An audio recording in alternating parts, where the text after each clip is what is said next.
life model. It's kind of exciting. I love that.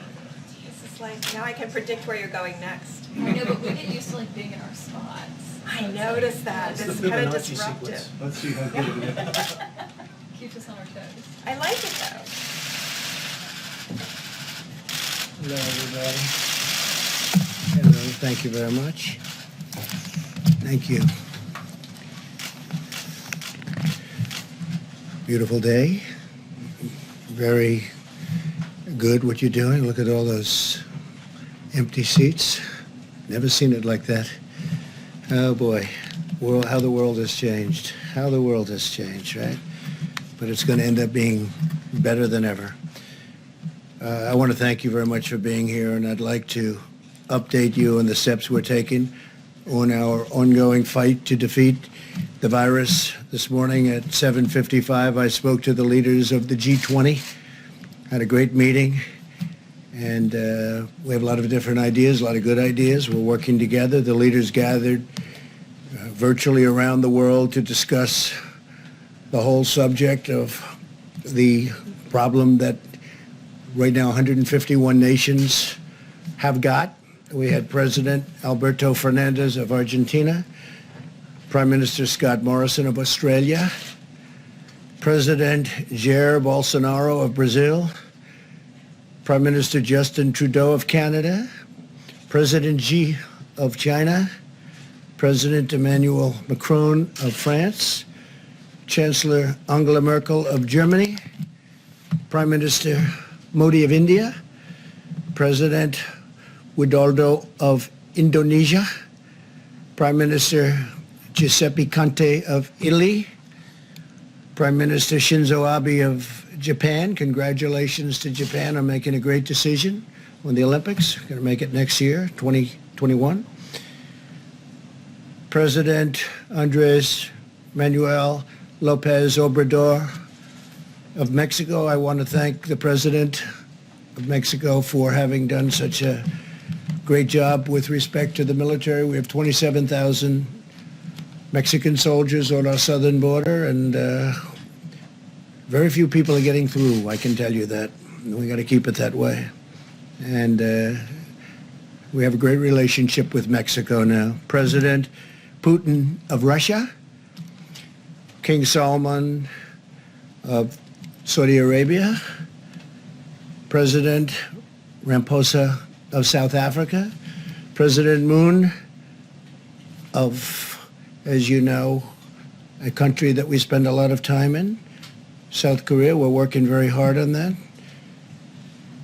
Prime Minister Sanchez of Spain, President Erdogan of Turkey, Prime Minister Boris Johnson of the United Kingdom, President of the European Commission, Ursula von der Leyen, President of the European Council, Charles Michel, United Nations Secretary General Antonio Guterres, World Health Organization Director Tedros Adhanom, World Bank President David Malpass, and the International Monetary Fund Managing Director Kristalina Georgieva. So that's a big group, but it's a great group. It's and they were all there, every one of them, and we talked about the problem, and hopefully it won't be a problem for too much longer. The United States is working with our friends and partners around the world to stop the spread of the virus and coordinate our efforts.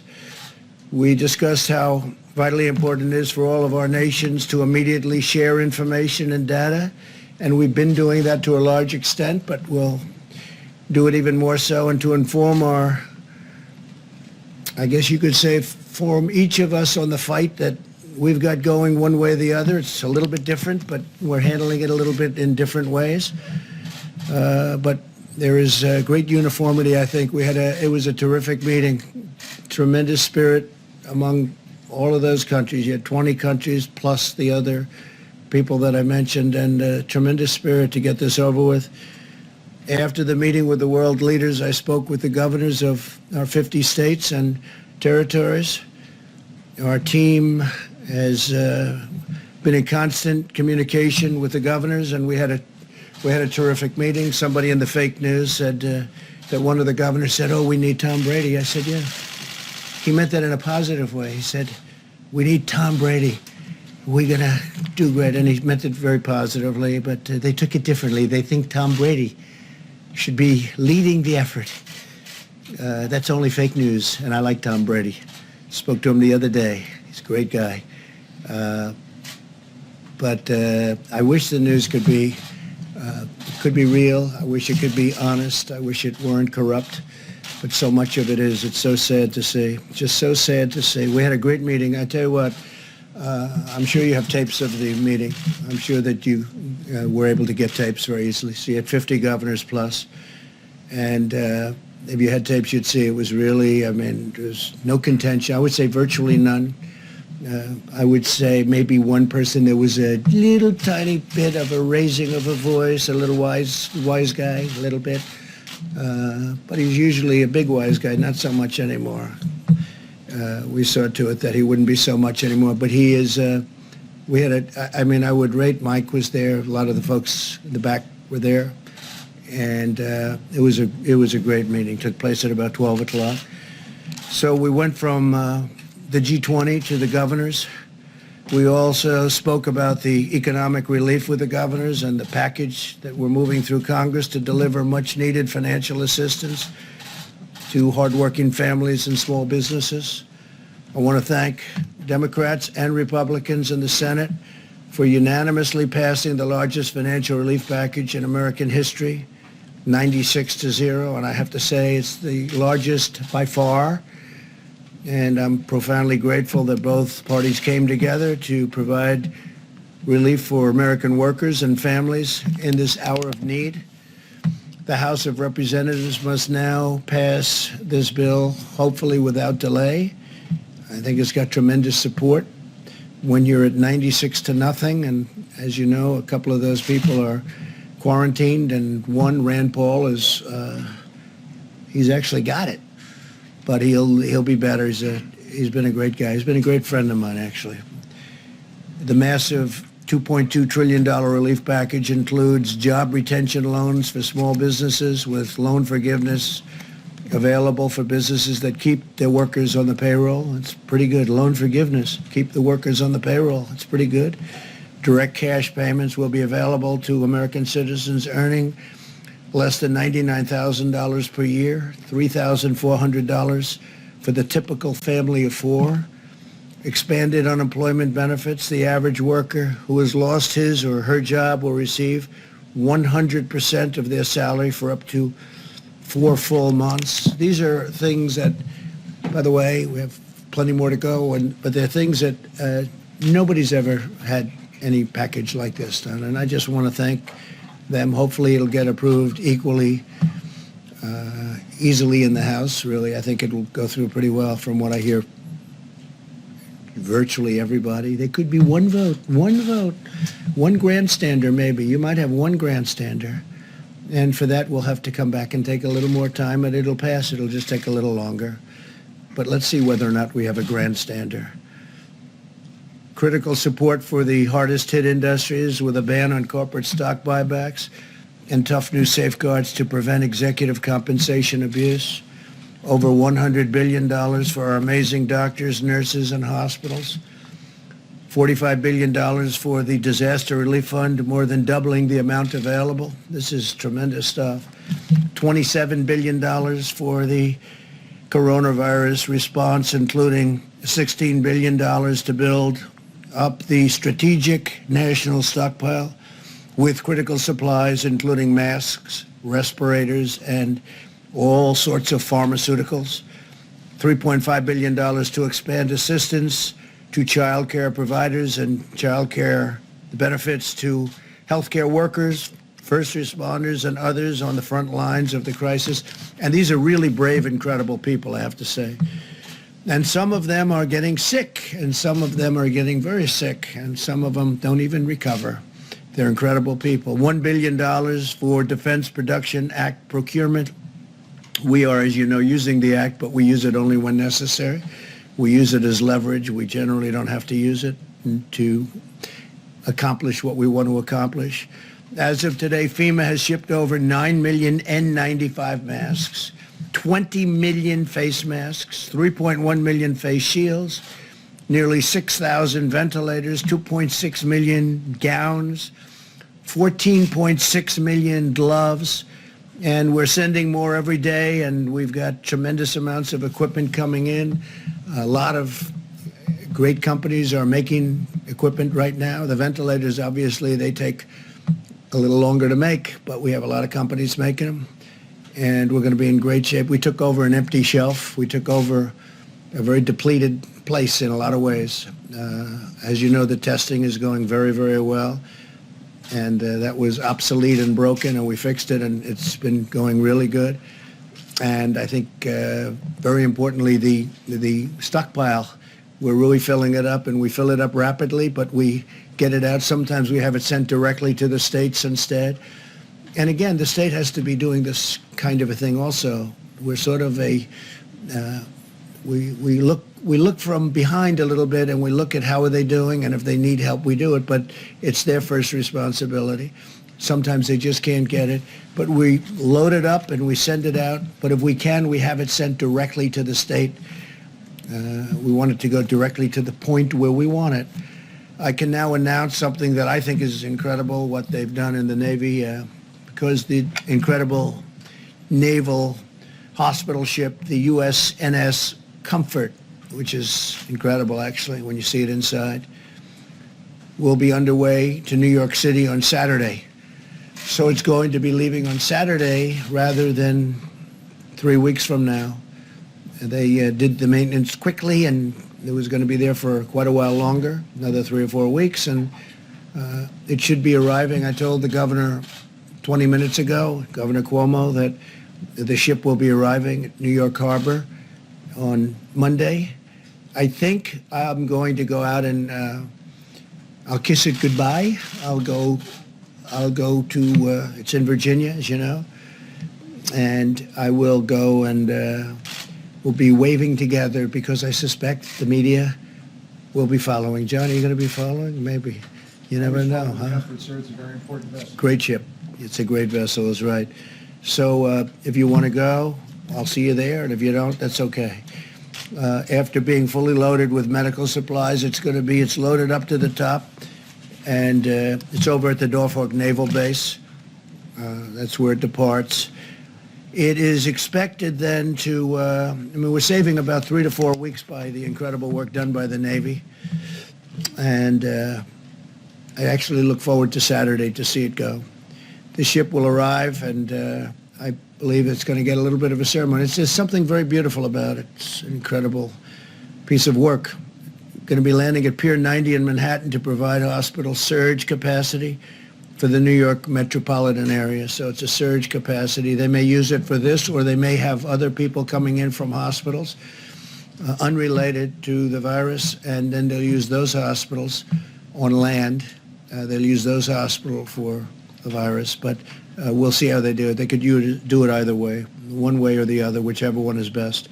But it could be, because it's set up so well for a regular hospital, that they may take people out of hospitals and then use those rooms for the virus. The National Institute of Health and the private sector, working closely with the FDA, continue to collaborate to discover and test treatments and therapies that can effectively reduce the duration and symptoms of the virus and very much help people to recover. And I'm firmly committed to bringing these treatments to market very quickly. We have a lot of tests going on with regard to different medicines, and I hope we get lucky. I hope we hit. A lot of talented scientists and doctors are working on therapeutics, a cure, vaccines.